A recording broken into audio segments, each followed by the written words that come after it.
Your connection is unstable. बोल नहीं रहे, अरे तो क्या हो गया इनके?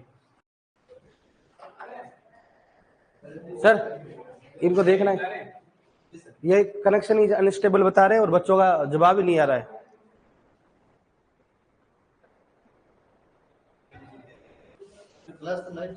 चल रही है लाइव।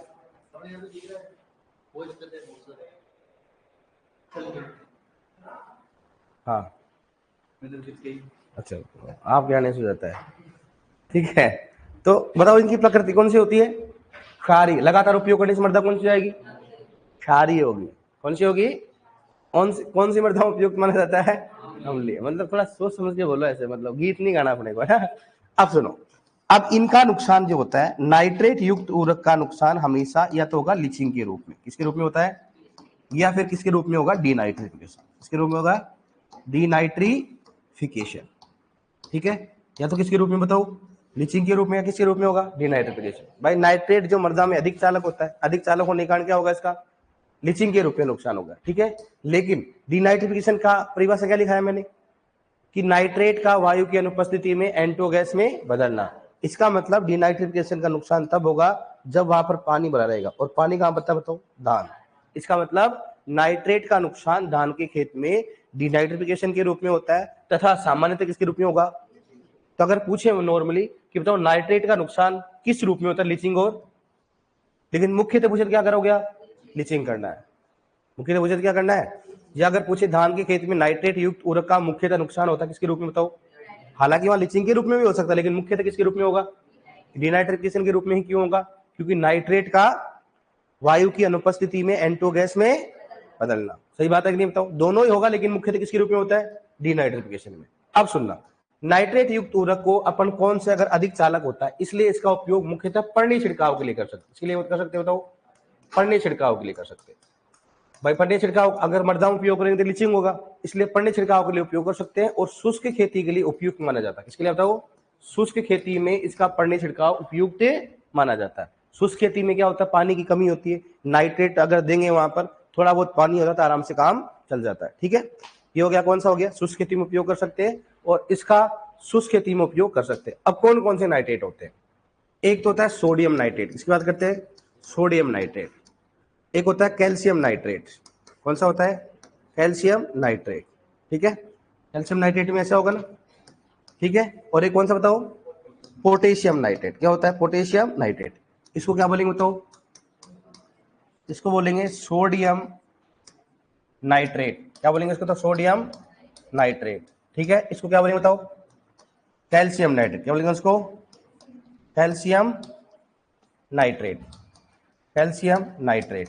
और इसको क्या बोलेंगे बताओ? Potassium nitrate. क्या बोलेंगे इसको? Potassium nitrate. पोटेशियम कौन सा हो गया? नाइट्रेट, ठीक है। इसको बोलते हैं साल्ट बिटर। क्या बोलेंगे इसको बताओ? सोल्ट बिटर कहा जाता है इसको, सोल्ट बिटर कहते हैं इसको। और इसको बोलेंगे चिल्ली सोल्ट बिटर। क्या बोलेंगे इसको? चिल्ली सोल्ट बिटर कहा जाता है। साल्ट ही बोल सकते हैं, सोल्ट ही बोला, सोल्ट बिटर कहा जाता है, ठीक है। अब सुनना, इसमें अमाउंट की बात करते हैं, तो सोडियम नाइट्रेट में कितना होगा बताओ? कितना हो गया? सोडियम मतलब 16, कितना होगा इसमें? 16% क्या होगा इसमें? नाइट्रोजन। इसमें बताओ कितना होगा? कैल्शियम नाइट्रेट में कितना होगा? 15.5% तो क्या होगा इसमें? नाइट्रोजन। और 19.45% क्या हो गया? ये 4% क्या होता है इसमें बताओ? कैल्शियम। इसमें कितना हो बताओ? 13% तो क्या होगा इसमें? नाइट्रोजन होता है। 13% तो क्या होगा इसमें? नाइट्रोजन हो गया। और क्या होगा बताओ इसमें? 44% क्या होगा इसमें? K2। क्या होगा? किसी भी उर्वरक में एन हमेशा किसमें होता है? एन के रूप में। पी हमेशा किसमें होता है? P2O5 में। के किसमें होता है? इसमें K2 कितना बच जाएगा? इसलिए इसको अपन पोटेशियम युक्त उर्वरक भी कहा जाता है। नाइट्रेट में कौन कौन से होते हैं बताओ? सोडियम और कैल्शियम नाइट्रेट। लेकिन इसको नाइट्रेट इसलिए भी कहा जाता है क्योंकि इसमें नाइट्रोजन किसके रूप में पाई जाती है? नाइट्रेट के रूप में, ठीक है। अब सुनना, क्वेश्चन में देखो आप लिखो ना, तो इसको इंडेक्स टाइप में बनाना है, एक तरफ अमाउंट एक तरफ नाम है ना। याद करने में समस्या नहीं, क्योंकि देखो याद करना जरूरी है। मैं पहले बोला पूरक वाले टॉपिक को है ना अपने को शुरू से करना अपने। हेलो, कोई दिक्कत नहीं इसमें। अब सुनना, ऐसे क्वेश्चन पूछ सकते इनमें से किस उर्वरक को चिल्ली साल्ट फिटर कहा जाता है? किसको सोल्ट फिटर के नाम जाना जाता है? किस उर्वरक में प्राथमिक तथा द्वितीयक पोषक तत्व पाए जाते हैं? बताओ, कैल्शियम नाइट्रेट में पाया जाता है कि नहीं पाया जाता है? जरूर नहीं है ना। अब उसके नाम से पता चलता है इसमें क्या क्या होगा बताओ, सोडियम और नाइट्रोजन। इसमें क्या होगा, इसमें क्या होगा, मतलब उसके उर्वरक के नाम से मालूम चल जाता है इसमें कौन कौन से पोषक तत्व पाए जाते हैं। हालांकि कुछ ऐसे उर्वरक होते हैं जिसमें नाम से नहीं मालूम चलता है, लेकिन लगभग किसे मालूम चल जाता है उसके नाम से। अब अपने क्वेश्चन ये मालूम चल गया कि नाइट्रेट युक्त उर्वरक की प्रकृति कैसी होती है, क्षारीय होती है, लगातार उपयोग करने से मृदा क्षारीय हो जाती है, अम्लीय नहीं होती, क्षारीय हो जाती है। इसलिए कौन सी मृदा उपयुक्त माना जाता है, अम्लीय में। ये वर्ड नहीं कि मैंने 2 वर्ड लिखाए तो पहला तो बोलूंगा, दूसरा उसी के लिए बोलूंगा, ठीक, ध्यान दो थोड़ा सा। अधिक चालक होने के कारण मुख्यतः इसका नुकसान लीचिंग के रूप में होता है, तथा धान के खेत में नुकसान किसके रूप में होता है, तथा इसको शुष्क खेती में अपन पड़नी छिड़काव के रूप में उपयोग कर सकते हैं। मृदा में अधिक चालक होने के कारण इसका उपयोग मृदा की बजाय अगर पड़नी छिड़काव में किया जाए तो बेस्ट माना जाता है। अधिक चालक का मतलब क्या होता है, बताया मैंने आपको, अधिक चालक का मतलब घुलनशील क्या होता है, जैसे नमक होता है अधिक घुलनशील होता है, पानी में डालेंगे क्या होगा, एकदम पानी में घुल जाएगा, वो क्या होगा, नीचे को चला। इसलिए नाइट्रेट भी क्या होता है, अधिक चालक। समझ में आ गया ना, मैंने बताया था आपको। अब दूसरा कौन सा बताओ, दूसरा कौन सा हो गया, अमोनिकल। इसकी बात करते हैं, अमोनिकल, ठीक है, अमोनिकल युक्त उर्वरक, अमोनिकल युक्त उर्वरक। इस उर्वरक में नाइट्रोजन किस रूप में पाई जाती है, NH4+, अमोनियम के रूप में। किसमें पाई जाती है बताओ, अमोनियम के रूप में पाई जाती है। इस उर्वरक में नाइट्रोजन अमोनियम के रूप में पाई जाती है, तथा इसकी प्रकृति कौन सी होती है बताओ, अम्लीय। कौन सी होती है, इसलिए कौन सी मृदा के लिए उपयुक्त माना जाता है, कौन सा हो गया, क्षारीय। लगातार उपयोग करने से मृदा अम्लीय हो जाती है, लगातार उपयोग करने से मृदा कौन सी हो जाती है, अम्लीय, इसलिए उपयुक्त माना जाता है क्षारीय मृदा में। अगर मान लो ऐसे क्वेश्चन पूछ लेते हैं कि क्षारीय मृदा बनने का कारण है, तो उसमें क्षारीय मृदा बनने का कारण ये भी हो सकता है ना, कौन सा, नाइट्रेट युक्त उर्वरक। अम्लीय मृदा बनने के कारण में कौन सा हो सकता है, अमोनिकल युक्त उर्वरक। कौन सा हो सकता है बताओ, अमोनिकल युक्त उर्वरक हो गया। इसका उपयोग मुख्यतः किसमें करते हैं, धान के खेत में या जलमग्न क्षेत्र में। कर सकते बताओ, जलमग्न क्षेत्र। सबसे इंपॉर्टेंट क्वेश्चन है, धान के खेत में कौन से उर्वरक का उपयोग किया जाता है, अमोनिकल। इस ऐसा क्यों, हम तो नाइट्रेट करेंगे। धान के खेत में नाइट्रोजन के नुकसान को कम करने के लिए हमेशा अमोनिकल युक्त उर्वरक का ही उपयोग किया जाता है, नाइट्रेट का नहीं किया जाता है। और अमोनिकल युक्त उर्वरक को हमेशा अपचयन क्षेत्र में दिया जाता है। किसमें दिया जाता है, अपचयन क्षेत्र में दिया जाता है। जिस तरह ऐसा क्यों, कारण अब सुनो। धान के खेत में 2 प्रकार के जोन होते हैं, एक तो होता है ऑक्सीकरण जोन, दूसरा कौन सा होता है, अपचयन। एक तो कौन सा जोन बताओ, ऑक्सीकरण, दूसरा कौन सा हो गया, अपचयन। ये कौन सा हो गया बताओ,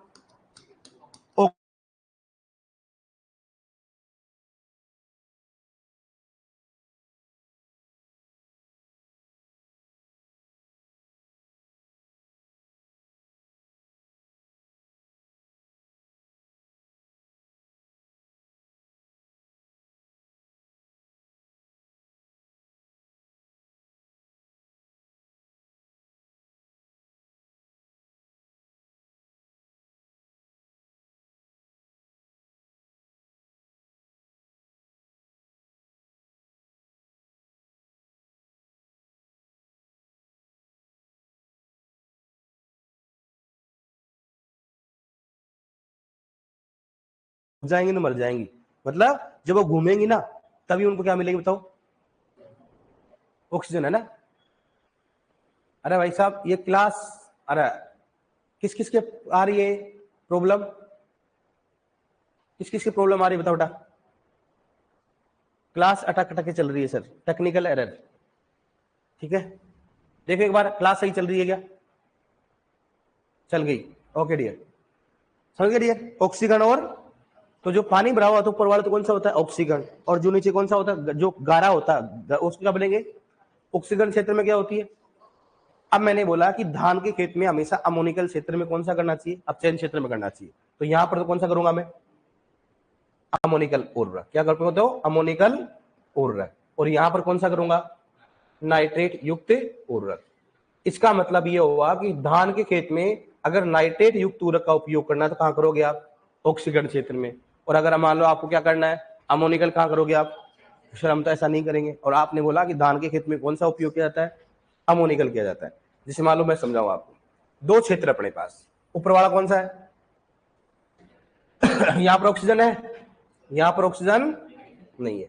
अब मैंने दिया कौन सा, यहां पर मान लो सपोर्ट अमोनिकल दे दिया, क्योंकि अपन उल्टा बताया था ना पहले। यहां पर मैंने अमोनिकल दे दिया, तो यहां पर ऑक्सीजन है क्या, ऑक्सीजन है क्या, ऑक्सीकरण में जोन में, ऑक्सीजन है ना, तो ऑक्सीजन के साथ क्रिया करके क्या बना लेगा ये NO2 माइनस, और NO2 माइनस से क्या बन जाएगा बताओ NO3 माइनस, क्या बन जाएगा बताओ NO3। अब बताओ NO3 बनेगा नहीं बनेगा भाई, अमोनियम से ज्यादा क्रिया करेगा वो, तो यहाँ पर नाइट्रोसोमनास, यहाँ पर कौन सा हो गया नाइट्रो वेक्टर हो गया। इसका मतलब ऑक्सीजन की उपलब्धता में ये डायरेक्टली किसमें कन्वर्ट हो जाएगा नाइट्रेट। अब बताओ नाइट्रेट मृदा में अधिक घुलनशील होती है, होती नहीं होती है, इसका क्या होगा लीचिंग होगा, किसमें होगा इसका, और कहां पे आ गए बताओ, कहां पे आ गए बताओ, अपचयन क्षेत्र में। ऑक्सीजन है क्या, तो मैंने बोला ऑक्सीजन की उपस्थिति में क्या बदलना, मतलब N2 गैस में बदलना क्या कहलाता है, क्या कहलाता है डीनाइट्रिफिकेशन। क्या कहलाता है, नाइट्रेट का वायु की अनुपस्थिति में N2 गैस में बदलना कौन सा कहलाता है डीनाइट्रिफिकेशन। जैसे नाइट्रेट यहाँ आया, ऑक्सीजन नहीं है, तो डायरेक्टली किस में बदल जाएगा बताओ N2 गैस में, तो बताओ नुकसान हो रहा है कि नहीं हो रहा है। इसका मतलब नाइट्रेट का उपयोग, मतलब इसको अमोनियम को कहां उपयोग नहीं कर सकते, धान के खेत में कहा नहीं कर सकते इसको, ऑक्सीकरण क्षेत्र में उसको उपयोग है कि सर फिर हम तो यहाँ नाइट्रेट का करेंगे डायरेक्टली, तो आपने बोला था कि ऑक्सीकरण क्षेत्र में किसका उपयोग करेंगे नाइट्रेट, कर लो आप, फिर क्या होगा वापस से लीचिंग हो जाएगा, क्या हो जाएगा, तो वापस से क्या हो जाएगा बताओ नाइट्रेट का नुकसान किसके रूप में होगा N2 गैस में। इसलिए कहा जाता है कि धान के खेत में ओनली कौन से उर्वरक का उपयोग किया जाता है अपचयन क्षेत्र में, किसमें किया जाता है अपचयन क्षेत्र में, और ओनली अमोनिकल युक्त उर्वरक का उपयोग करते हैं, नाइट्रेट युक्त उर्वरक का उपयोग नहीं करते हैं। तो यहां पर अपन ने कर लिया, मान लो सपोज दैट क्या कर लिया मैंने बताओ नाइट्रेट का ही कर दिया, तो नाइट्रेट करोगे तो वापस से क्या हो जाएगा उसका, किसमें बदल जाएगा बताओ N2O गैस, कर ही नहीं सकते। तो यहां पर कौन सा उपयोग करते हैं बताओ अमोनिकल। अब अमोनिकल करोगे तो क्या नाइट्राइट में कन्वर्ट होगा क्या, नहीं होगा, क्योंकि ऑक्सीजन नहीं है, ऑक्सीजन है ही नहीं। जब ऑक्सीजन कन्वर्ट है मान लो नहीं होगी, तो अमोनियम किस में कन्वर्ट नहीं होगा NO2 माइनस में नहीं होगा, और NO2 माइनस किस में कन्वर्ट नहीं होगा नाइट्रेट में नहीं होगा। भाई इसके ऑक्सीजन तो चाहिए ना, ओ तो चाहिए ना, वो कहां से आएगा जब ऑक्सीजन मिलेगा, क्योंकि यहां पर तो क्या है NH4 प्लस हो गया, ऑक्सीजन मिल ही नहीं रहा, तो क्या होगा बताओ उसमें, वो अमोनियम में कन्वर्ट है, मतलब नाइट्रेट में कन्वर्ट नहीं होगा। इसलिए हमेशा धान के खेत में अमोनिकल युक्त उर्वरक का ही उपयोग किया जाता है, और वो भी कहां किया जाता है, कहा किया जाता है अपचयन क्षेत्र में। सही समझ में आया कि नहीं आया, क्यों करते हैं, PhD 2017 में क्वेश्चन आया था कि धान के खेत में नाइट्रोजन के नुकसान को कम करने के लिए नाइट्रोजन युक्त उर्वरक को कहां देना चाहिए, कहां देना चाहिए अपचयन क्षेत्र में। क्वेश्चन नाइट्रोजन में कौन सा, अरे ये अपन डॉक्टर बन गए, अब अपना एग्रीकल्चर से अपने को मालूम होना चाहिए नाइट्रोजन में कौन सा करते हैं, अमोनिकल ही करते हैं, नाइट्रेट तो करते ही नहीं है, क्योंकि नाइट्रेट करोगे कहीं भी उपयोग करो क्या होगा उसका नुकसान होगा। इसलिए माइंड में फिट क्या होना चाहिए, धान के खेत में कौन सा करेंगे अमोनिकल, नाइट्रेट तो करेंगे नहीं, करेंगे नहीं, क्योंकि नाइट्रेट करोगे तो आप मुंह रखो। अगर आप एग्रीकल्चर में मान लो आपको मालूम है कि नाइट्रोजन उपयोग करेंगे, नाइट्रोजन में नाइट्रेट उपयोग करेंगे तो नुकसान होगा, तो अपन उपयोग करेंगे उसको नहीं करेंगे। इसलिए वो समझता है, आपको समझ रहा है कि बच्चा जानता है ये चीजें कि नाइट्रेट युक्त उर्वरक का उपयोग नहीं किया जाता है। तो बताओ क्या करेंगे, बताओ नाइट्रेट युक्त उर्वरक का उपयोग कहां करेंगे ऑक्सीकरण में, अपचयन का कहां, अपचयन में कौन सा करेंगे। अब अपने को एक क्वेश्चन कैसे आएगा कि धान के खेत में नाइट्रोजन के नुकसान को कम करने के लिए कौन से उर्वरक का उपयोग किया जाता है अमोनिकल, इसे किया जाता है अमोनिकल युक्त उर्वरक को कहां दिया जाता है, ऑक्सीकरण नाइट्रेट युक्त उर्वरक को कहां उपयोग किया जाता है, क्या करना चाहिए क्या नहीं करना चाहिए, नाइट्रेट युक्त उर्वरक का उपयोग है। इसलिए धान के खेत में नाइट्रोजन के नुकसान को कम करने के लिए हमेशा उर्वरक को दिया जाता है, कहां दिया जाता है बताओ अपचयन क्षेत्र में। यहां तक क्लियर हुआ। अब इसमें एग्जाम्पल कौन कौन है डियर, देखो आप सबसे पहले बात करें अपन, एक तो होता है अमोनियम सल्फेट, इसकी बात करते हैं। अमोनियम सल्फेट फॉर्मूला क्या होगा NH4, NH4 का होल ट्वाइस कौन सा हो गया SO4। नेक्स्ट कौन सा हो गया ammonium chloride, ammonium chloride, ammonium phosphate, ammonium phosphate, ठीक है। और कौन सा हो गया अमोनियम क्लोराइड, अमोनियम फोस्फेट हो गया, एनहाइड्रस अमोनिया, एनहाइड्रस क्या हो गया बताओ अमोनिया, एनहाइड्रस अमोनिया, एनहाइड्रस कौन सा हो गया अमोनिया। और एक अपने पास हो गया अमोनियम विलियन, इसकी बात करते हैं अमोनियम विलियन, ठीक है। इसको बोलते हैं तरल अमोनिया, क्या बोलते हैं इसको बताओ तरल अमोनिया बोलते हैं इसको, तरल अमोनिया, ठीक है तरल अमोनिया। इसलिए फॉर्मूला क्या होता है NH3, क्या होता है इसका NH3। अब सुनना इसको हिंदी में क्या बोलते हैं बताओ अमोनियम सल्फेट, अमोनियम कौन सा बताओ इसमें सल्फेट हो गया, ठीक है डियर। इसमें कौन सा बताओ अमोनियम क्या हो गया, अमोनियम कौन सा हो गया, अमोनियम कौन सा हो गया इसमें क्लोराइड, अमोनियम क्लोराइड, ठीक है। इसमें कौन सा हो गया अमोनियम अमोनियम कौन सा हो गया? Phosphate, ammonium phosphate. अब अपने को अमाउंट मालूम होना चाहिए सभी का।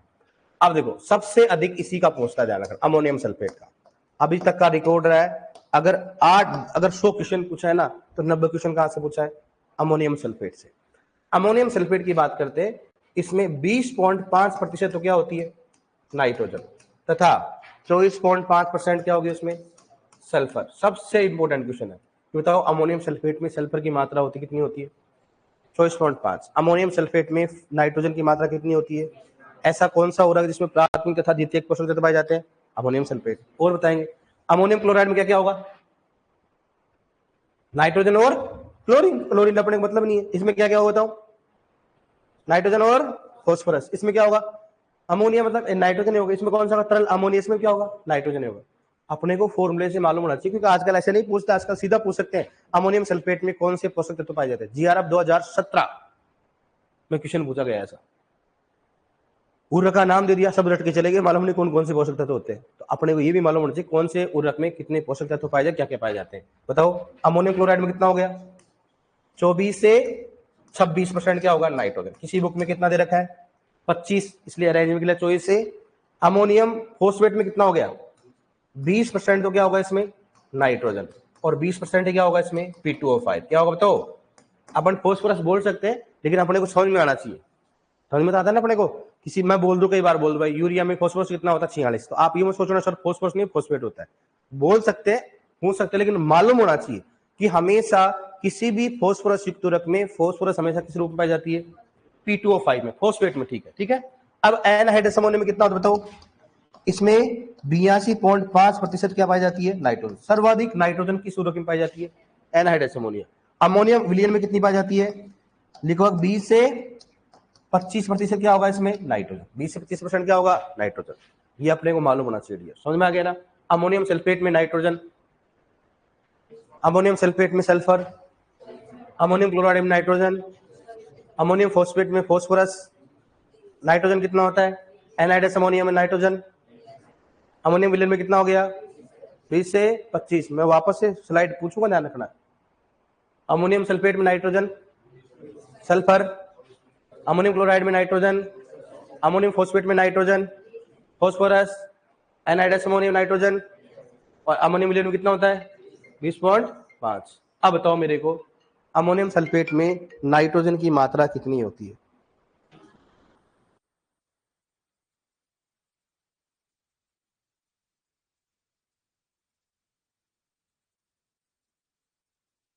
ठीक है, बताओ कितना होता है अमोनियम क्लोराइड में? अमोनियम क्लोराइड में है 24 से 26 हो गया। अमोनियम सल्फेट में सल्फर, एनहाइड्रस अमोनियम में नाइट्रोजन। बस अपने के सर्वाधिक नाइट्रोजन किसमें आ जाती है? Anhydrous ammonia. ठीक है, समझ गए आप? कोई दिक्कत है? बताओ पोटेशियम नाइट्रेट में नाइट्रोजन,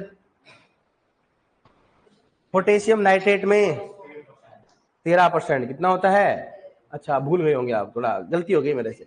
पोटेशियम नाइट्रेट में नाइट्रोजन है कितने पाई जाती है? 13% पाई जाती है।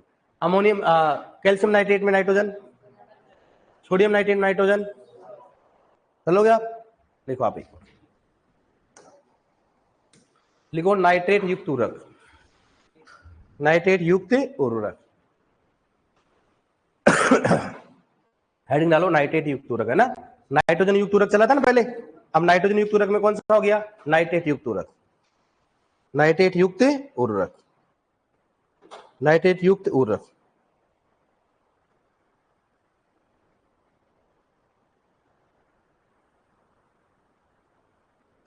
लिखो इसमें, लिखो इन उर्वरकों में नाइट्रोजन, इन उर्वरकों में नाइट्रोजन,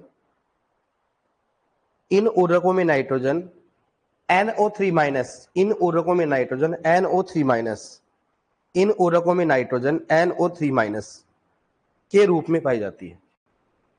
इन उर्वरकों में नाइट्रोजन NO3 माइनस के रूप में पाई जाती है। NO3 माइनस को क्या बोलते हैं? इतना तो मालूम है ना? इन उर्वरकों में नाइट्रोजन NO3 माइनस के रूप में पाई जाती है, के रूप में पाई जाती है, के रूप में पाई जाती है। इन उर्वरकों में नाइट्रोजन NO3 माइनस के रूप में पाई जाती है। लिखो नेक्स्ट। इन उर्वरकों की प्रकृति, इन उर्वरकों की प्रकृति क्षारीय होती है। इन उर्वरकों की प्रकृति क्षारीय होती है। इन उर्वरकों की प्रकृति क्षारीय होती है। इन उर्वरकों की प्रकृति क्षारीय होती है, इसलिए लगातार उपयोग करने से क्षारीय होती है, इसलिए लगातार उपयोग करने से मृदा क्षारीय हो जाती है। इसलिए लगातार उपयोग करने से मृदा क्षारीय हो जाती है। इसलिए लगातार उपयोग करने से मृदा क्षारीय हो जाती है। लगातार उपयोग करने से मृदा क्षारीय हो जाती है। और यह अम्लीय मृदाओं के लिए उपयुक्त माने जाते हैं। और यह अम्लीय मृदाओं के लिए उपयुक्त माने जाते हैं। और यह अम्लीय मृदा के लिए उपयुक्त माने जाते हैं। और यह अम्लीय मृदाओं के लिए उपयुक्त माने जाते हैं। और यह अम्लीय मृदाओं के लिए उपयुक्त माने जाते हैं। लिखो नेक्स्ट। लिखो नाइट्रेट युक्त उर्वरकों का नुकसान। नाइट्रेट युक्त उर्वरकों का नुकसान ऐसे लिखना। आप देखो नाइट्रेट युक्त उर्वरक का नुकसान ऐसे पहला डालो। क्या लिखोगे बताओ उसमें? लीचिंग। क्या लिखोगे इसमें? लीचिंग होता है। ठीक है ना। और लीचिंग के ब्रैकेट में क्या लिखोगे? मुख्यतः। क्या लिखोगे? मुख्यतः। और दूसरा कौन सा बताओ? डीनाइट्रिफिकेशन। डीनाइट्रिफिकेशन। डीनाइट्रिफिकेशन। और इसमें क्या था? धान के खेत में, धान तथा जलमग्न क्षेत्र में, जलमग्न क्षेत्र में। समझ में आ गया ना भाई? नाइट्रोजन का नुकसान किसके रूप में होता है? तो लीचिंग। दूसरा कौन सा हो गया? डीनाइट्रिफिकेशन हो गया। अब धान के खेत मुख्यतः कौन सा होता है? लीचिंग होता है। लेकिन होता तो दोनों है, लेकिन अगर धान के खेत में पूछे तो कौन सा करना अपने को? डीनाइट्रिफिकेशन।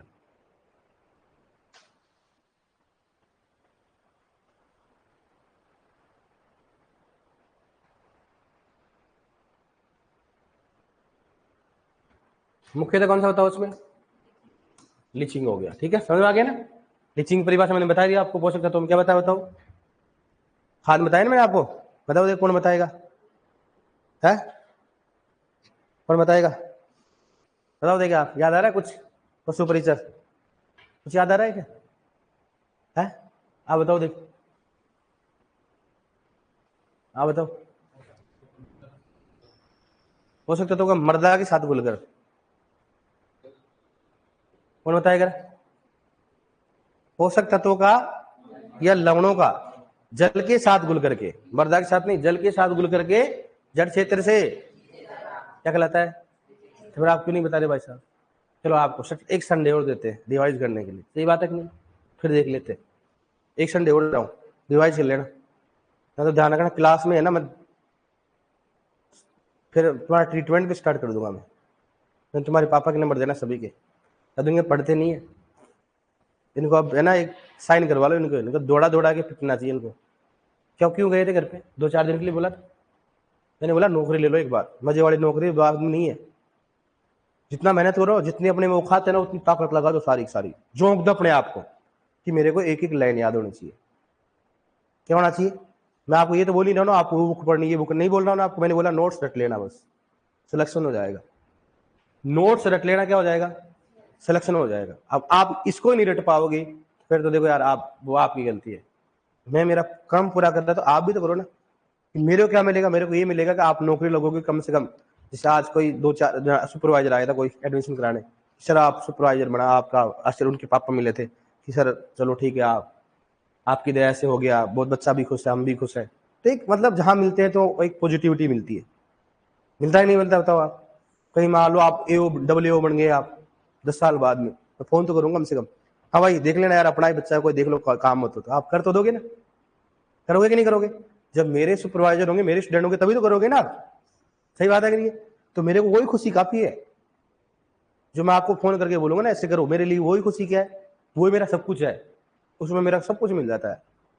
तो ऐसा होना चाहिए कि नहीं होना चाहिए? होना चाहिए ना।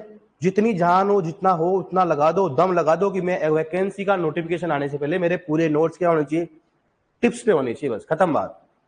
आने के बाद में मेरे को स्ट्रेटेजी बनानी है, कौन सी बुक क्या ऑब्जेक्टिव सोल्व करना है, क्या करना है, लेकिन उससे पहले क्या होना चाहिए मेरा, इस बुक में अगर कोई मेरे को रात पूछे ना तो ऐसे पूछा, हाँ इस पेज पे लिखा हुआ, यहाँ पर लाइन पे लिखा हुआ, वो मजा होता पढ़ने में, तब आता कॉन्फिडेंस। ठीक है, तो इसका मुख्य नुकसान किसके रूप में होता है, लीचिंग के रूप में, सामने इसके रूप में होता है। लिखो नेक्स्ट, लिखो इसका शुष्क खेती में, नेक्स्ट लाइन लिखो, इसका शुष्क खेती में उपयोग करना उपयुक्त माना जाता है। इसका शुष्क खेती में, इसका शुष्क खेती में उपयोग करना अच्छा माना जाता है। इसका शुष्क खेती में उपयोग करना अच्छा माना जाता है। इसका शुष्क खेती में उपयोग करना अच्छा माना जाता है। इसका शुष्क खेती में उपयोग करना अच्छा माना जाता है। लिखो नेक्स्ट, लिखो इसका उपयोग, इसका उपयोग पड़ने छिड़काव के लिए किया जाता है। इसका उपयोग पड़ने छिड़काव के लिए किया जाता है। इसका उपयोग किया जाता है, पड़ने छिड़काव उपयुक्त माना जाता है। हालांकि आपकी इच्छा कैसे भी कर सकते हो, लेकिन पड़ने छिड़काव क्या माना जाता है, अच्छा माना जाता है। ठीक है डियर, अब लिखो जैसे, कौन कौन से आते हैं, लिखो जैसे, अब जैसे में लिख लो आप, दिख रहा है क्या आपको, दिख रहा है ना, दिख रहा है ना, लिखो आप इसको।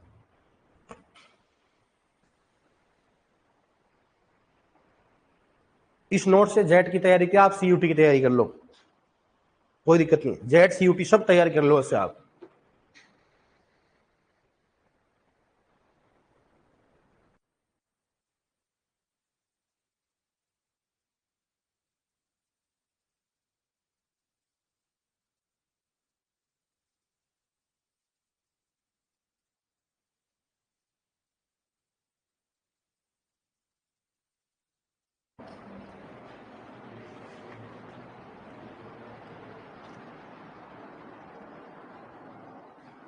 हो सकता है आपकी पोस्टिंग मेरे गांव में हो जाए, तो मेरे गांव में होगी तो काम करोगे कि नहीं करोगे, ऐसा नहीं भवानी सर का है, कौन सा खेत लगा देते, सल्टाए देते हैं उनका पूरा।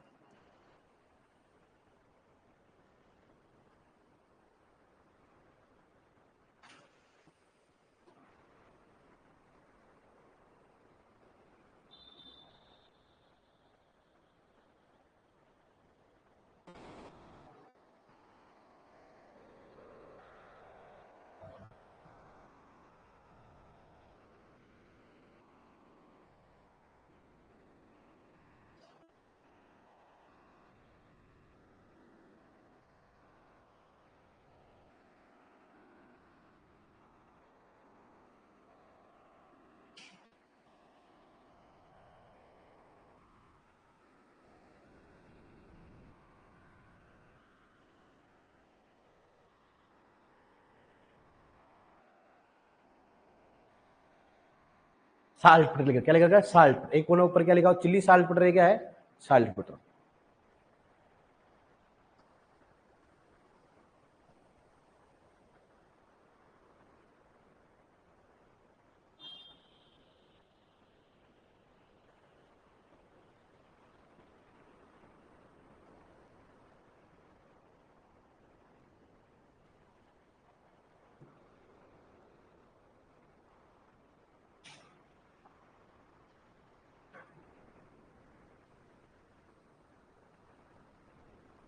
डन,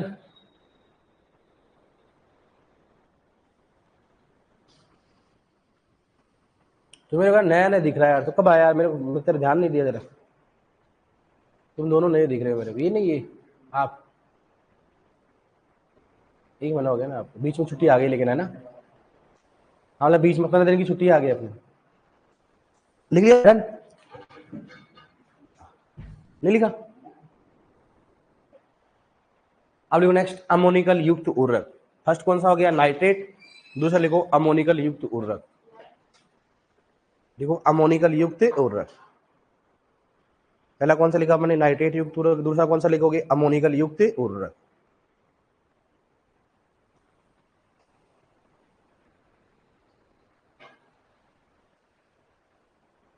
देखो इसमें, देखो इन उर्वरकों में नाइट्रोजन, इन उर्वरकों में नाइट्रोजन NH4 प्लस इन उर्वरकों में नाइट्रोजन NH4 प्लस इन उर्वरकों में नाइट्रोजन NH4 प्लस के रूप में होती है। इन उर्वरकों में नाइट्रोजन NH4 प्लस के रूप में होती है। इन उर्वरकों में नाइट्रोजन NH4 प्लस के रूप में होती है। NH4 प्लस के रूप में होती है। लिखो नेक्स्ट। इन उर्वरकों की प्रकृति अम्लीय होती है। इन उर्वरकों की प्रकृति अम्लीय होती है, इसलिए इन उर्वरकों की प्रकृति अम्लीय होती है, इसलिए लगातार उपयोग करने से मृदा अम्लीय हो जाती है। इसलिए लगातार उपयोग करने से मृदा अम्लीय हो जाती है। इसलिए लगातार उपयोग करने से मृदा अम्लीय हो जाती है। इसलिए लगातार उपयोग करने से मृदा अम्लीय हो जाती है। तथा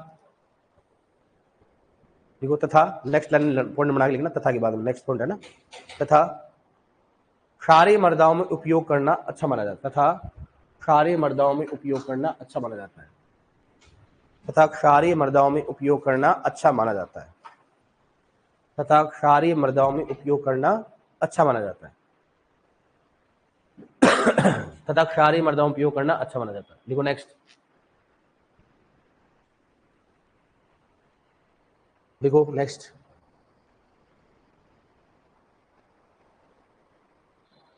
देखो, इन उर्वरकों का उपयोग धान के खेत में इन उर्वरकों का उपयोग धान के खेत में तथा इन उर्वरकों का उपयोग धान के खेत में तथा जलमग्न क्षेत्रों में किया जाता है। इन उर्वरकों का उपयोग धान के खेत में तथा जलमग्न क्षेत्रों में किया जाता है। जलमग्न क्षेत्रों में किया जाता है। धान के खेत में तथा जलमग्न क्षेत्रों में किया जाता है। धान के खेत में तथा जलमग्न क्षेत्रों में किया जाता है। धान के खेत में तथा जलमग्न क्षेत्रों में किया जाता है। 44% क्या है बताओ, इसमें क्या लिखा रहा है अपन? 44% क्या है? K2 है ना? क्या है? K2 दिख रहा है ना ऑनलाइन में? तो 44% क्या बेटा? ये K2 है। ठीक है, लिखो नेक्स्ट। देखो, अंडरलाइन करो, धान के खेत में बहुत बार रिपीट क्वेश्चन होता है। बताओ कौन से उर्वरक का उपयोग धान के खेत में किया जाता है? अमोनिकल। अमोनिकल किसमें किया? धान के खेत में। ठीक है भैया, अब लिखो इसमें। देखो, धान के खेत में नाइट्रोजन के नुकसान को कम करने के लिए, धान के खेत में नाइट्रोजन के नुकसान, याद रखना है ऐसे लिखना। धान के खेत में नाइट्रोजन के नुकसान, ब्रैकेट में क्या लिखोगे? डीनाइट्रिफिकेशन। धान के खेत में नाइट्रोजन के नुकसान, ब्रैकेट में लिखो डीनाइट्रिफिकेशन। धान के खेत में नाइट्रोजन के नुकसान, ब्रैकेट में क्या लिखोगे? डीनाइट्रिफिकेशन। डीनाइट्रिफिकेशन। धान के खेत में नाइट्रोजन के नुकसान, ब्रैकेट में क्या लिखोगे? डीनाइट्रिफिकेशन। धान के खेत में नाइट्रोजन के नुकसान को कम करने के लिए नाइट्रोजन युक्त उर्वरक या अमोनिकल युक्त उर्वरकों को, नाइट्रेट युक्त उर्वरक या अमोनिकल युक्त उर्वरकों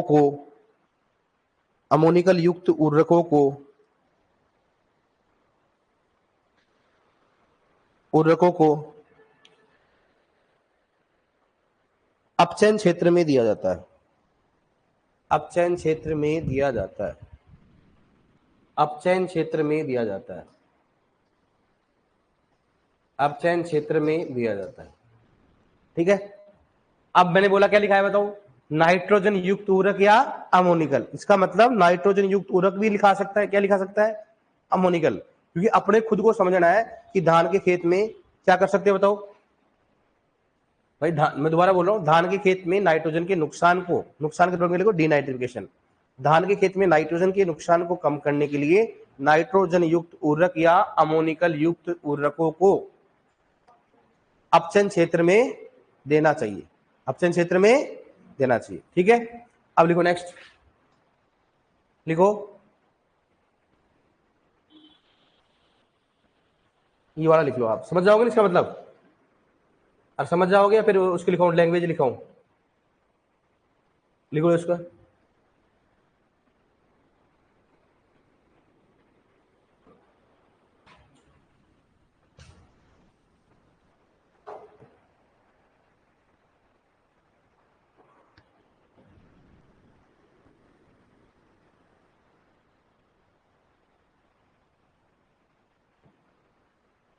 लिव इट हियर, आप समझ में और ही आ जाएगा आपको।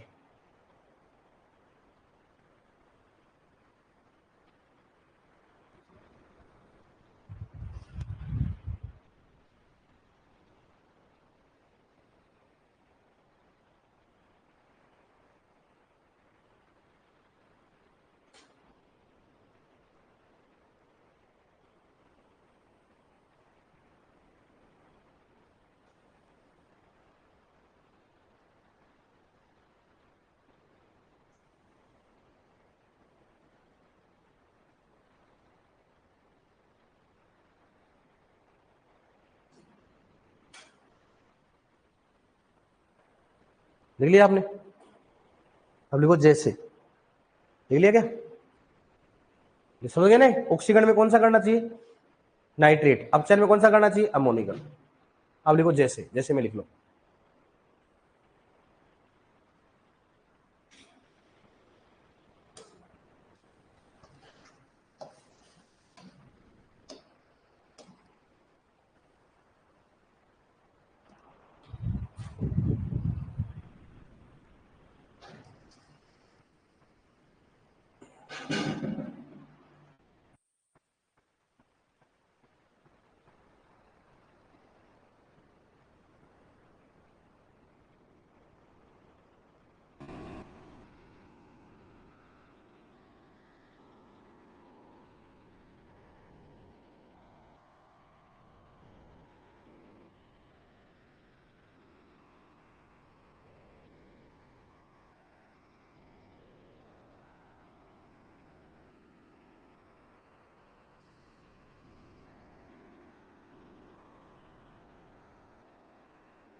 है प्रोप में कभी आते कभी आ जाते हैं। प्रोप में कंफ्यूजन आते हैं, प्रोप में कम ही आते हैं। हॉर्टिकल्चर में क्रॉप्स में ही आते हैं भाई, इसमें क्रॉप्स वेराइटीज। ठीक है सभी ने? देखो नोट डालो, लिखो, नोट में लिखो अमोनियम सल्फेट में अमोनियम सल्फेट में प्राथमिक अमोनियम सल्फेट में प्राथमिक पोषक तत्व अमोनियम सल्फेट में प्राथमिक पोषक तत्व ब्रैकेट में क्या लिखोगे बताओ? नाइट्रोजन। अमोनियम सल्फेट में प्राथमिक पोषक तत्व ब्रैकेट में लिखोगे नाइट्रोजन, समझे ना? एन प्राथमिक पोषक तत्व तथा द्वितीयक पोषक तत्व द्वितीयक पोषक तत्व द्वितीयक पोषक तत्व ब्रैकेट में क्या लिखोगे? सल्फर। प्राथमिक तथा द्वितीयक पोषक तत्व पाए जाते हैं। प्राथमिक तथा द्वितीयक पोषक तत्व पाए जाते हैं। प्राथमिक तथा द्वितीयक पोषक तत्व पाए जाते हैं। अमोनियम सल्फेट में प्राथमिक तथा द्वितीयक पोषक तत्व पाए जाते हैं। समझ में आ गया ना? पोटेशियम नाइट्रेट में नाइट्रोजन की मात्रा कितनी होती है? 13%। और पोटाश कितना होता है? 44%। ठीक है, समझ में आ गया ना? मतलब अपने कौन कौन से उर्वरक हो गए? एक नाइट्रेट युक्त उर्वरक, दूसरा कौन सा हो गया? अमोनिकल युक्त उर्वरक। नाइट्रेट युक्त उर्वरक में नाइट्रोजन किस रूप में? नाइट्रेट। अमोनिकल युक्त उर्वरक में अमोनिकल। अमोनिकल युक्त उर्वरक की प्रकृति कैसी होती है? अम्लीय। और उसकी कौन सी होती है? क्षारीय। समझ में आ गया? अब अगर पूछे कि इनमें से किस उर्वरक में सर्वाधिक नाइट्रोजन पाई जाती है, तो नाइट्रोजन की मात्रा किसमें पाई जाती है? Anhydrous ammonium. मैक्सिमम कितनी होती है? 82.5। याद रखना, कितनी पाई जाती है? 82.5 पाई जाती है। लेकिन अगर ठोस की पूछे, ये तो तरल है, ठोस में कौन सा आएगा? यूरिया। कौन सा आएगा? तरल में तो कौन सा हो गया? Anhydrous ammonia. अब नॉर्मल पूछे तो भी ठोस और तरल नहीं आए तो कौन सा रहेगा? Anhydrous ammonia. लेकिन उसने स्पेसिफिक पूछ ही लिया, बताओ तरल अमोनियम कितना होता है? कितना होगा? 82.5। लेकिन अगर इनमें से किस ठोस उर्वरक में सर्वाधिक नाइट्रोजन पाई जाती है, क्या करोगे आप? क्योंकि ठोस में तो यूरिया होता है, ये तो तरल है। लेकिन ऐसा पूछने का चांस कम होता है। यही पूछेगा इनमें से किस उर्वरक में सर्वाधिक नाइट्रोजन पाई जाती है, किसमें? Anhydrous ammonia. कितनी होती है बताओ? हाँ, अब बताओ अपने पास कौन कौन से उर्वरक हो गए? तो नाइट्रोजन, दूसरा कौन सा नाइट्रेट है, दूसरा में कौन सा हो गया? अमोनिकल। अब तीसरा कौन सा है? कौन सा हो गया? नाइट्रेट व अमोनिकल युक्त उर्वरक। नाइट्रेट व अमोनिकल युक्त उर्वरक। इनमें इन उर्वरकों में नाइट्रोजन किस रूप में पाई जाएगी? NO3- व NH4+। नाइट्रेट व अमोनियम के रूप में पाई जाएगी। किसमें पाई जाएगी? नाइट्रेट व अमोनियम के रूप। इधर देखो आप, मतलब इसमें नाइट्रोजन नाइट्रेट के रूप में पाई जाएगी, जिसमें पाई जाएगी अमोनियम। ठीक है, अब इसमें देखो कौन कौन सा होता है, बात करते हैं इसमें। कौन सा हो गया? Ammonium nitrate. कौन सा हो गया बताओ? Ammonium nitrate. ठीक है, अमोनियम कौन सा हो गया? नाइट्रेट। एक तो था अमोनियम नाइट्रेट, एन समझोगे ना? Ammonium nitrate. दूसरा कौन सा हो गया? तो क्या हो गया? ASN। क्या होता है? ASN। और तीसरा कौन सा होता है इसमें? तो कौन सा हो गया? कैन। कौन सा हो गया? कैन। कैन को क्या बोलते हो? तो कैल्शियम अमोनियम नाइट्रेट। क्या हो गया? Calcium ammonium nitrate. तो इसको अपन कैल्शियम अमोनियम नाइट्रेट बाद में पढ़ लेंगे। कैन तो जानते हो ना? ASN को देख लो आप, क्या होता है? अमोनियम, क्या बताओ? अमोनियम सल्फेट, क्या होता है? नाइट्रेट। Ammonium sulphate nitrate. ठीक है, इसका नाम लिख लो था, लिखना तो क्या होता है बताओ? कैल्शियम, कौन सा हो गया? Calcium ammonium, calcium ammonium nitrate. Calcium ammonium nitrate.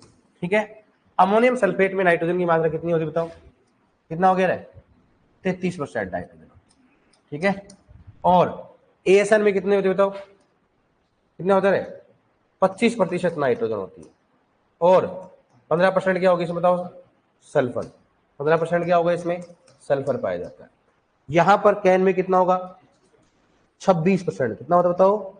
26% nitrogen. कहीं 25 भी दे रखा, कहीं 26 भी होता है। 25 और 26 हो गया। 25 दे रखा, कहां दे रखा? इसको 26, इसको 25 कर लो आप, है ना, ताकि आप याद है। इसमें कितना कर लो आप? इसमें कितना करो फिर आप? इसमें कितना कर लो आप? 26% कर लो। और इसमें कितना कर दो बताओ? 25% क्या होगा इसमें? नाइट्रोजन। दोबारा बोल रहा हूँ, कैन में 25 भी और 26 भी है। कई बुकों में 25 है, कई में क्या होता है? 26 हो गया। अब बताओ इसमें कितना होगा? इसमें लगभग 8.1% तो क्या पाई जाती है? कैल्शियम। और बताओ 4.5 क्या पाई जाती है? मैग्नीशियम। ये AO के एग्जाम में क्वेश्चन पूछा गया कि कैन में मैग्नीशियम की मात्रा कितनी होती है? 4.5। और कैल्शियम कितना होता है बताओ? 8.1। कितना होता है? 8.1। 8.1 क्या पाया जाता है इसमें बताओ? कैल्शियम। मैग्नीशियम कितना होगा? 4.5। कितना होता है? 4.5 होता है। अमोनियम नाइट्रेट में नाइट्रोजन की मात्रा कितनी पाई जाती है? 33। अमोनियम सल्फेट नाइट्रेट में कितनी होती है 26, मतलब इसमें प्राथमिक और द्वितीयक। और कैन में कौन से पाए जाते हैं प्राथमिक तथा, क्योंकि इसमें नाइट्रोजन कितनी होती है 25 और कैल्शियम कितना होता है 8 और मैग्नीशियम कितना होता है 4.5। ये अपना कौन सा हो गया नाइट्रेट। और फोर्थ कौन सा और बताओ एमाइड उर्वरक। इसके बाद करते हैं एमाइड उर्वरक। एमाइड उर्वरक में नाइट्रोजन किस रूप में पाई जाएगी बताओ एमाइड के रूप में। किसके रूप में पाई जाती है एमाइड के रूप में पाई जाती है। और लेकिन वही बात है पौधा किस रूप में लेगा नाइट्रेट अमोनियम के रूप में पाया जाता है, नाइट्रोजन एन के रूप में पाया जाता है। इसमें कौन कौन से होते हैं, एक होता है यूरिया, कौन सा होता है यूरिया होता है। दूसरा कौन सा हो गया कैल्शियम साइनेमाइड, कैल्शियम साइनेमाइड लिखाएंगे आगे इसके बारे में। और तो यूरिया में नाइट्रोजन कितना होता है 46% क्या हो गया नाइट्रोजन, जबकि इसमें कितना होता है बताओ 21% क्या हो गया नाइट्रोजन। याद रखना इसमें 20% क्या होता है कार्बन पाया जाता है, 20% क्या पाया जाता है कार्बन। ऐसे उर्वरक जिसमें कार्बन तथा हाइड्रोजन पाए जाते हैं उसको क्या बोला जाता है कार्बनिक कहा जाता है। लेकिन इसमें क्या होता है 20% क्या होता है इसमें कार्बन नहीं पाया जाता, इसमें साइनाइड है। क्या है बताओ, इसलिए मैंने पहले बोला केमिस्ट्री वाले बोलेंगे कि क्या होगा ये कार्बनिक है नहीं होगा, लेकिन अपन ने बोला कि भाई ऑथेंटिक बुक में क्या लिख रहा है कैल्शियम साइनाइड कौन सा है कार्बनिक होता है। यूरिया में नाइट्रोजन 46, कैल्शियम साइनाइड में 21। अब सुनना नोट करके लिखा रहा हूं, यहां पर देखो आप यूरिया जो होता है उसकी प्रकृति कौन सी होती है अम्लीय होती है, और कैल्शियम साइनाइड कौन सी होती है। इसका मतलब सारे के सारे एमाइड उर्वरक कौन से होते हैं कार्बनिक, बोल सकते हैं ऐसे मान लो उसका दिक्कत हनमाई जाए सभी से भी एमाइड उर्वरक कौन से होते हैं कार्बनिक। लेकिन जो यूरिया होती है यूरिया कौन सा होता है बताओ अम्लीय, कौन सा होता है अकार्बनिक कार्बनिक होता है। यूरिया अम्लीय एमाइड, यूरिया अम्लीय एमाइड कौन सा है कार्बनिक उर्वरक है। कौन सा बताओ कार्बनिक उर्वरक है, कार्बनिक उर्वरक है। जबकि ये वाला कौन सा बताओ कैल्शियम साइनेमाइड, कौन सा बताओ कौन सा रे कौन सा हो गया क्षारीय, कौन सा हो गया क्षारीय एमाइड कार्बनिक उर्वरक है, कार्बनिक उर्वरक है, कार्बनिक उर्वरक है, कार्बनिक उर्वरक। इसका मतलब दोनों के दोनों कौन से बताओ ये भी कार्बनिक है और ये भी क्या है कार्बनिक है, ये भी एमाइड उर्वरक है ये भी क्या है, लेकिन ये कौन सा है अम्लीय और ये कौन सा है। इसका मतलब दोनों दोनों कार्बनिक है एमाइड है, लेकिन एक तो अम्लीय दूसरा कौन सा है। इसलिए गलती नहीं करना लैंग्वेज ऐसे आती है। इनमें से कौन सा अम्लीय कार्बनिक उर्वरक है, ऑप्शन आता है यूरिया, दूसरा कैल्शियम साइनाइड, तीसरा दोनों, दोनों में से कोई नहीं, कौन सा आएगा यूरिया। लेकिन अपन वहां इतना देखते ना अम्लीय देखते नहीं रहा कार्बनिक ले सल्टा दो अभी इसको, कौन सा आएगा इसमें दोनों दोनों। सही बात है कि नहीं बताओ कर लोगे ऐसे। ये अपना नाइट्रोजन युक्त उर्वरक हो गया। नाइट्रोजन युक्त उर्वरक में कौन कौन से होते हैं नाइट्रेट अमोनिकल और कौन सा हो गया एमाइड। कंप्लीट हो गया अपने को। अब सभी का एग्जाम्पल पूछ सकते हैं अलग अलग, ठीक है। नेक्स्ट क्लास में इसको लिखवा दूंगा, फिर बाद में कौन सा होगा फॉस्फोरस युक्त उर्वरक, ठीक है। अभी नेक्स्ट क्लास एक और अपनी, ठीक है डियर, ठीक है ना। अब 5-10 मिनट आप रेस्ट करके आओ, ओके। नेक्स्ट क्लास लगेगी कंटिन्यू।